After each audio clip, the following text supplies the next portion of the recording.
Eu já mencionei aqui a importância... Posso? Eu já mencionei aqui a importância de Hegel na filosofia alemã. Hegel nasce em 1770 e morre em 1831. Ao longo desses 61 anos, Hegel se afirma como o grande pensador alemão e é, sem qualquer sombra de dúvidas, aquele filósofo cuja obra, pela sua magnitude, pela sua importância, vai se constituir numa referência para o debate alemão de 2 décadas após a sua morte. Na verdade, até 1848, a figura que vai dominar a cultura alemã é Hegel. Depois de 48, a pouco e pouco, a influência hegeliana vai quase desaparecer no pensamento alemão. Explica-se a razão disso. É que boa parte dos revolucionários de 48 se pretendiam, se diziam, em larga medida, eram filhos da filosofia hegeliana. Então Hegel é o pensador que vai, eu diria, inaugurar o século XIX na Alemanha.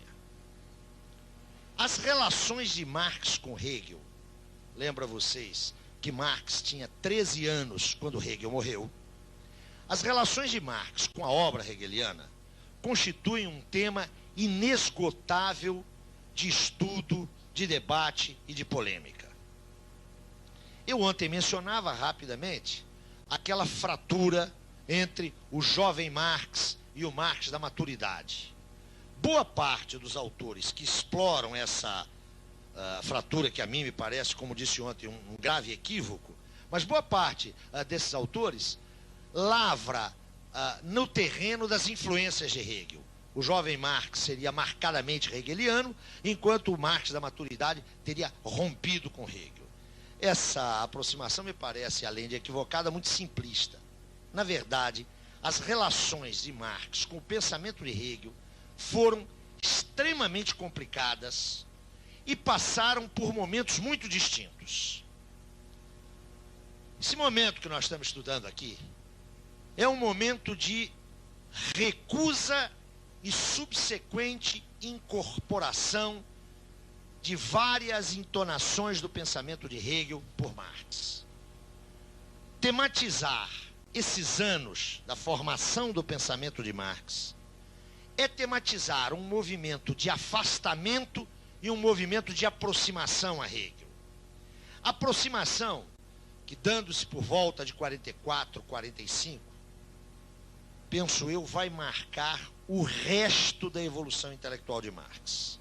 Marx não é um hegeliano, mas Marx é impensável sem Hegel. Não há dúvida nenhuma de que uma das fontes fundamentais da arquitetura marxiana é o pensamento de Hegel. E eu sinalizei isso ontem, quando na minha introdução falava naqueles 3 pilares do edifício marxiano. Eu falava no chamado método dialético. Essa é uma clara incorporação que Marx faz de Hegel.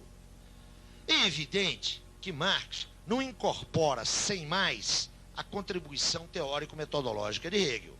Pelo contrário, Marx várias vezes mencionou que era necessário inverter as concepções idealistas de Hegel, que era preciso colocar Hegel de cabeça para baixo para encontrar o mundo sob seus próprios pés. Mas é evidente que a relação de Marx com Hegel não se resume a uma inversão materialista. É muito mais complexa. Marx retrabalha o universo categorial de Hegel. Marx atribui novos sentidos, novos significados a categorias hegelianas e, sobretudo, articula aquilo que ele incorpora criticamente de Hegel numa concepção que é bastante original em face de Hegel. Mas o ponto nevrálgico é insistir em que Marx é impensável sem Hegel. Nestes anos, Marx vai definir a sua relação com Hegel. E essa definição começa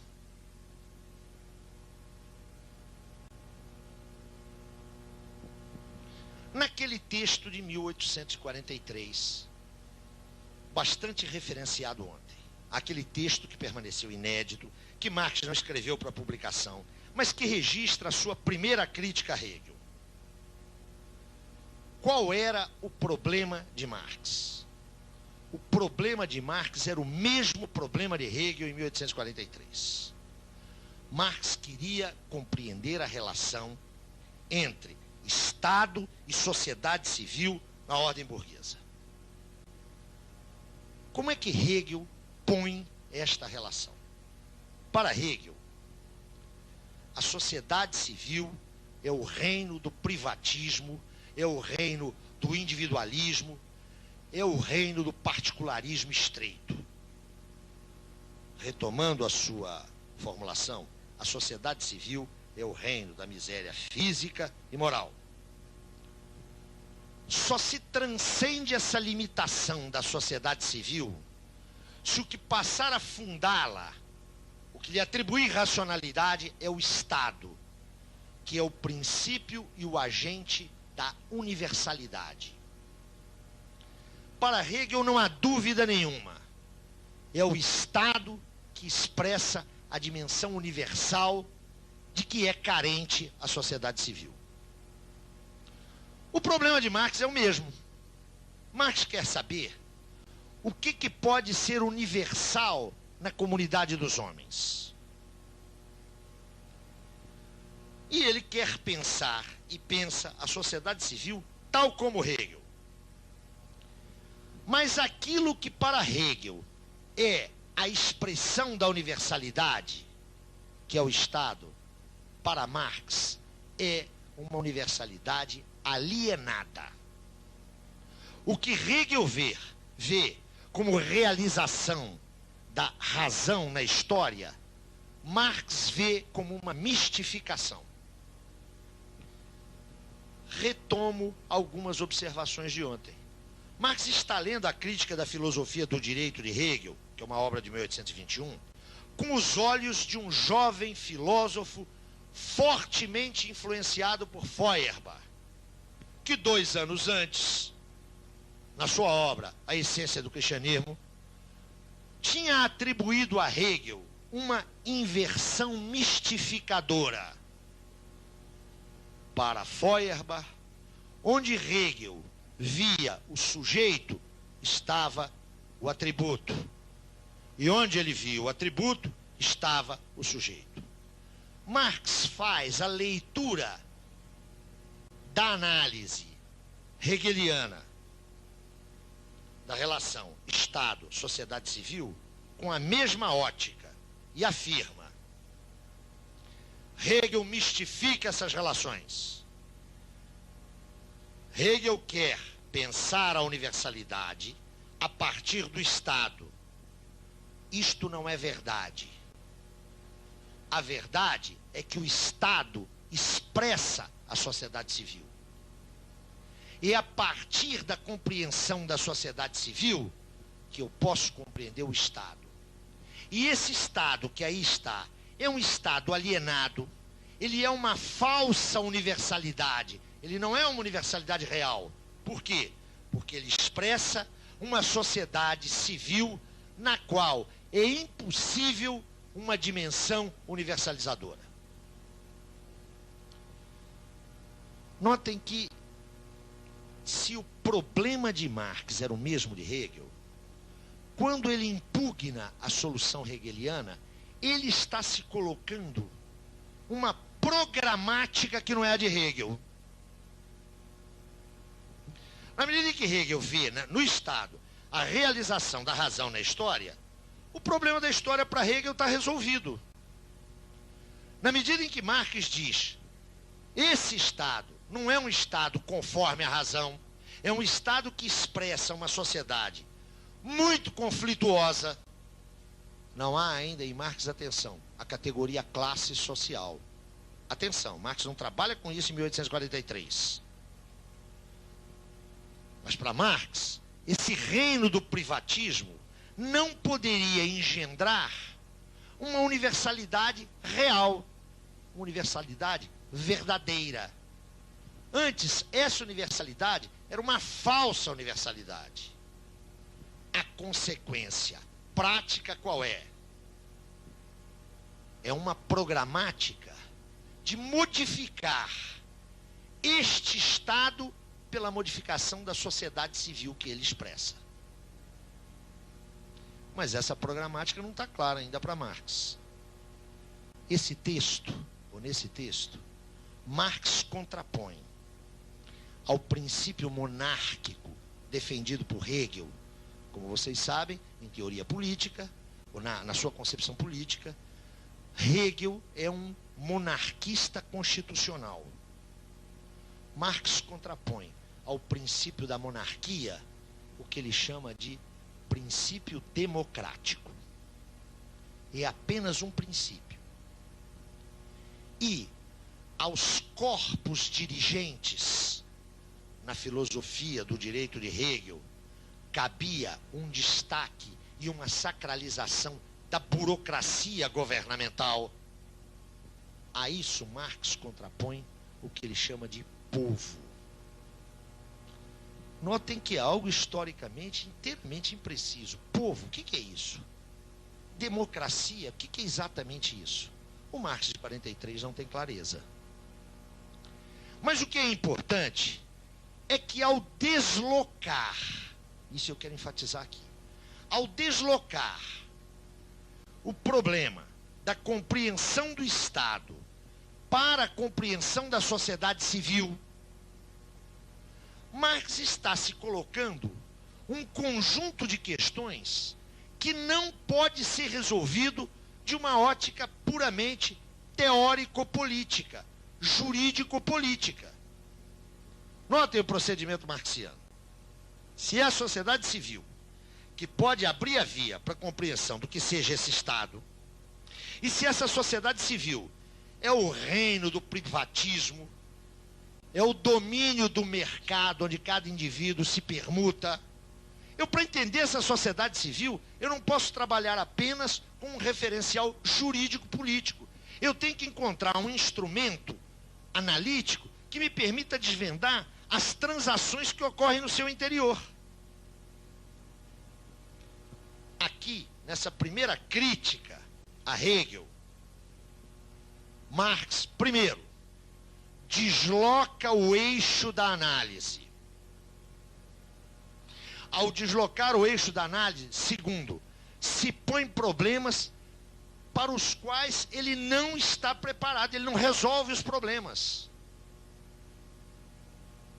E terceiro, por isso, ele abre um campo de pesquisa novo. O texto, que se encontra vertido ao português, há uma edição portuguesa muito boa. O texto, se vocês tiverem a oportunidade de observar, não é um texto para publicação. É um comentário sobre alguns parágrafos da enorme obra Filosofia do Direito. Marx faz um comentário do parágrafo 263 ao parágrafo 303. Na verdade, é um texto inconcluso. Mesmo como material de pesquisa do autor, não se aponta nenhum encaminhamento, nenhuma conclusão. Isto só viria a aparecer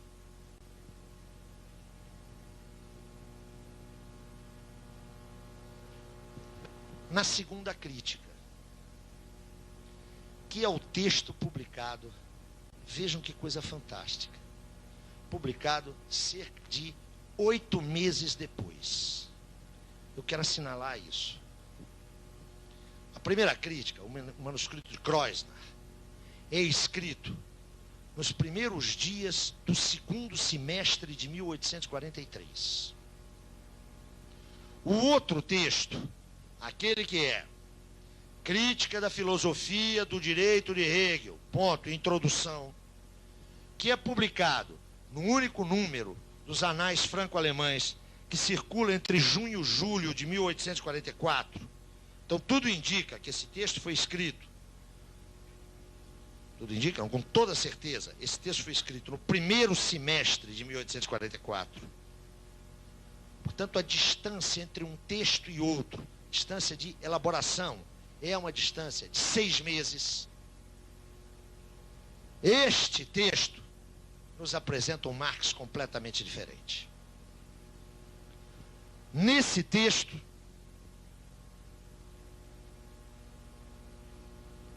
aparecem duas categorias que estão completamente ausentes no manuscrito de 43. Primeira categoria: revolução. A categoria revolução é central na segunda crítica a Hegel. A outra categoria é a categoria classe, que não comparece no texto de 6 meses antes. Mas,